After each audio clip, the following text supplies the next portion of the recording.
pessoal. E aí, Ricardo, como é que você tá? Tudo em paz, Carlinhos. Tudo bom? Bem? De volta Tudo. aqui com o CMCast. Ricardo, quero sua ajuda aqui num mistério. Quero que você me ajude a elucidar uma questão que... Não sou detetive, hein? Então, mas...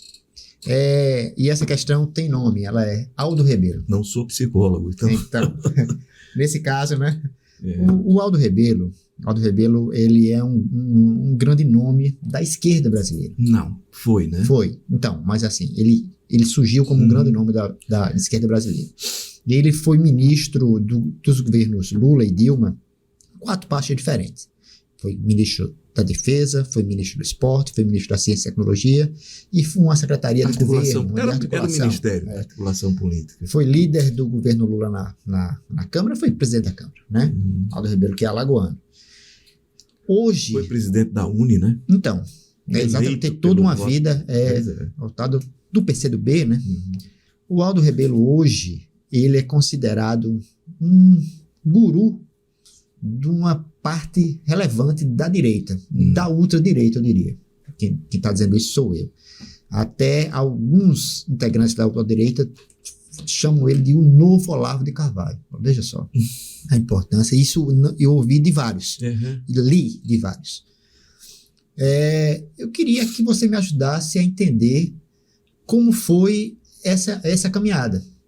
O que fez o Aldo Rebelo sair de um expoente da esquerda para um símbolo da direita. Da direita, ele diz, da direita à direita. Né? Então, ele disse que não mudou nada, que quem mudou foi a esquerda. Não. E aí eu deixo essa... Eu acho que não. Vamos lá. Eu tenho vários discursos sobre Aldo Rebelo, né?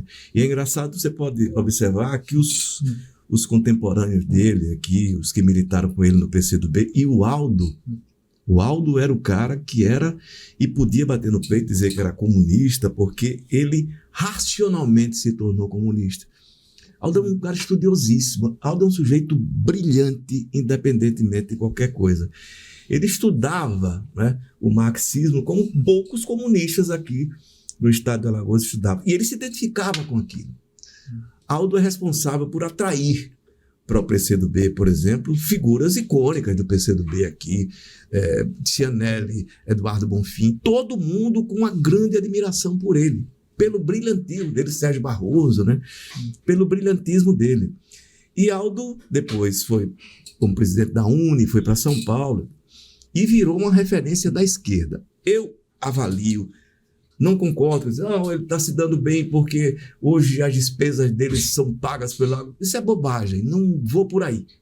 Ele pode até, esse pessoal ajudar, ele viaja muito, mas não é isso que leva Aldo Rebelo a ser hoje o que ele é. Tem o outro lado da história, né? Por que é que o Aldo Rebelo virou, ele se arrependeu? Também não acho que se arrependeu. O Aldo, hoje, por motivos vários, eu identifico, inclusive, essa história. É o que eu acho, que essa virada dele política é a virada de um animal político que quer sobreviver grande. O Aldo, como você disse, ocupou 4 ministérios no governo Lula e Dilma, e eram ministérios em que ele foi maior como ministro do que os próprios ministérios o eram, então. E ele se ressente muito de não ter tido mais espaço na esquerda. O Aldo não foi chamado para nada, para ser vice-presidente da República, né? Enfim, o candidato a governador de São Paulo. Vamos lá, dentro do PCdoB. Não. Do PCdoB e o PT. E o PT é muito exclusivista também, né? Então, o fato dele não ser do PT, sem dúvida nenhuma, contribuiu para que o Aldo se sentisse, entre aspas, marginalizado dentro da esquerda. Encontrou na extrema-direita. Ele vai dizer que não mudou? Mudou. É claro que ele mudou. Hoje, as referências dele são da extrema-direita. O Aldo sempre teve um link, uma ligação ali, desde que foi ministro da Defesa, com os militares, o general Heleno, né? Eles tinham uma relação muito boa com o general Heleno, a história da Amazônia é nossa e tal. O Aldo sempre alimentou esse tipo de discurso, mas não a ponto de, agora, por exemplo, decidir defender a anistia de Bolsonaro antes de Bolsonaro ser condenado. Se você lembrar a passagem dele lá no STF, né, como testemunha, entre aspas, né, ele foi interpretar uma fala de um dos generais, interpretou, ele quis dizer isso, como é que ele quis dizer isso? E até o ministro, espera aí, isso é interpretação de texto? Ou seja, esse tipo de papel, sem dúvida nenhuma, coloca o Aldo em outro campo político, repito, onde ele enxerga que terá mais espaço e, quem sabe, o Aldo será, por exemplo, candidato a vice-presidente da República ou será ministro do futuro governo, porque da esquerda ele já se descolou há mais tempo, né? Ou será candidato a governador de São Paulo, prefeito de São Paulo, já motivado e movido por essa direita, extrema-direita, patrocinando a campanha dele. Ele rompeu com o passado? Rompeu. Foi a opção dele, repito, do animal político, Aldo Rebelo, que não tem nada, na minha opinião, a ver com grana ou com loucura. Fala, não, o Aldo enlouqueceu. Não, Aldo é muito racional, gente. Tudo o que ele faz e diz, podem ter certeza, é milimetricamente medido. Ele não escorrega. Ele sabe o papel que está cumprindo hoje e vai cumprir, repito o que já disse, com um brilho raro, porque ele é, Aldo Rebelo, brilhante. Eu guardo uma cena do Aldo, raríssima, quando ele era presidente da UNE, da criação da CUT, né? Enfim, primeiro congresso da CUT, em 1981, em Praia Grande, eu estava lá, e aí já 3 horas da tarde do domingo, encerrando o congresso, ninguém chegava a acordo nenhum, e o Aldo chega lá no encontro, como presidente da UNE, pega o microfone, passa 2 horas falando, cantando reizado, domando aquela plateia, porque era uma plateia extremamente indócil, você imagine ali todo mundo já irritado, porque os caciques, porque tem isso, a gente acha que não, depois a gente vai entendendo como acontece. O que foi decidido ali, estava decidido lá dentro, lá atrás, nas coxias, né? Não tava, e aquela massa ali, e eu era parte da massa, a gente se irritava e tal, estava torcendo para um desfecho que fosse favorável à minha corrente política, então era do PCdoB, aí chega Aldo, consegue domar, e eu vou usar essa expressão, domar mesmo, a plateia, com um brilho raríssimo. Era um sujeito com um carisma ao modo dele, né? Aquele jeitão matuto dele, agora bota aquele chapéu, raríssimo. Discordo radicalmente assim, do caminho que ele tomou. Mas sei que é muito difícil também contradizer o Aldo sem ter base na realidade e na ciência. Discurso não bate o Aldo. É preciso que você estude, é preciso que você avalie, né? Não só do ponto de vista político, mas da realidade, para que possa ir para o embate com ele. Lamento profundamente. A esquerda perdeu um grande quadro, mas a direita e a extrema-direita ganharam um grande quadro.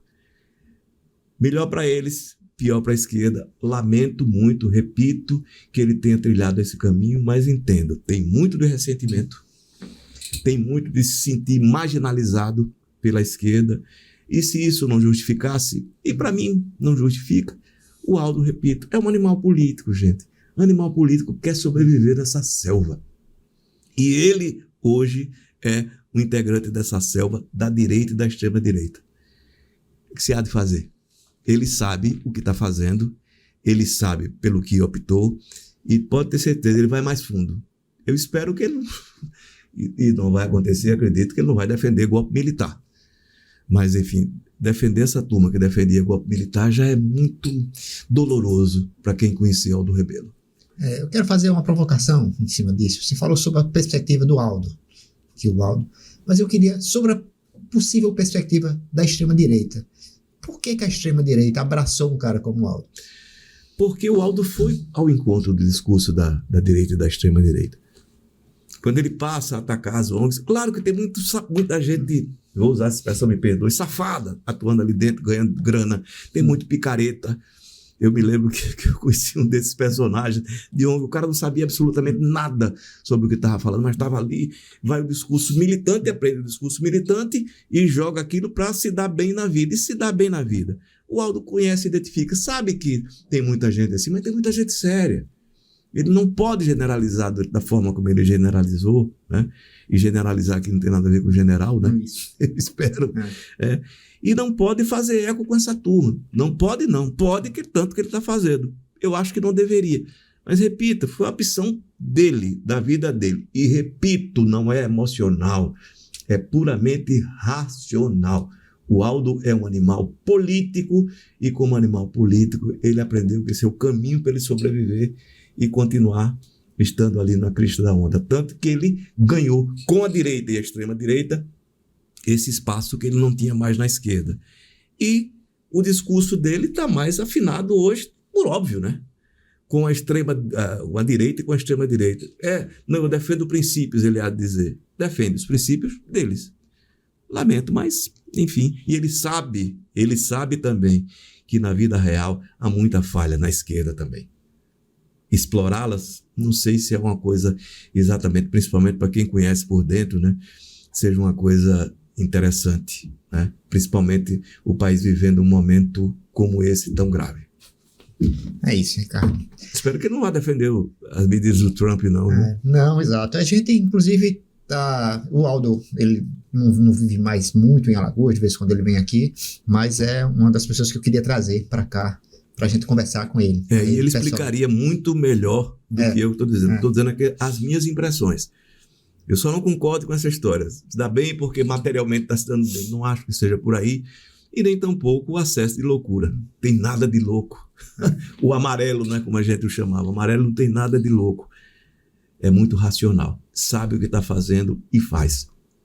E vai encarcar o pé. É isso. Ricardo, minha dica cultural é o seguinte. Eu sou da época do DVD. Eu adoro DVD de shows musicais. Eu sou Tem mais de 600, então, Carlinhos. Eu sou maluco por isso. E aí chegou agora no streaming o que para mim é um dos maiores shows que eu já vi naturalmente na TV em todos os tempos, que é o Concerto para Bangladesh. É uma homenagem ao George Harrison, que havia falecido, com a presença dos dois Beatles vivos, Paul McCartney, Ringo Starr, Eric Clapton, Billy Preston, que também não está aqui, o filho de George Harrison.